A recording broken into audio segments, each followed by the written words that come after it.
যিনি আমাদের সংগঠনকে সত্যিকারের সংগঠন করেছিলেন, যিনি প্রত্যাশা করেছিলেন শহীদ জিয়া রহমান স্বাধীনতা ঘোষক, কিন্তু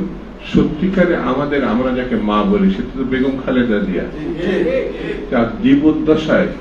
আমরা একটা জিনিস প্রমাণ করি না, যে আমরা তাকে যেমন প্রধানমন্ত্রিত্ব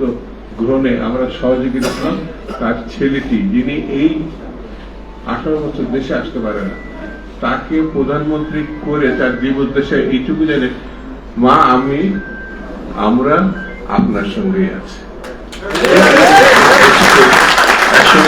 আমি কেন বারবার এই কথা বলছি, আমি ছাত্র রাজনীতি করতাম তো, তখন বেগম জিয়ার সঙ্গে গিয়েছিলাম, ছেড়ে চলে গেছে, অনেকে চলে গেছে, কিন্তু সেই সময় ছাত্রদল এবং বিএনপির লোক যারা ছিল তারা প্রমাণ করেছিল বেগম জিয়াই পারবে, বেগম জিয়াই পারেন স্বৈরাচারকে কবল দিতে, শেষে প্রমাণ করেছিল। আরেকটা সুযোগ আসছে না,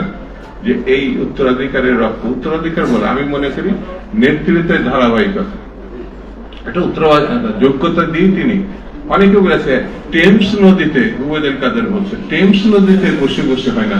এখন উবায়দুল কাদের বুঝতে পারছে টেমস নদীতে বসেও শুধু কবিতা না, আন্দোলনের নেতৃত্ব দেওয়া।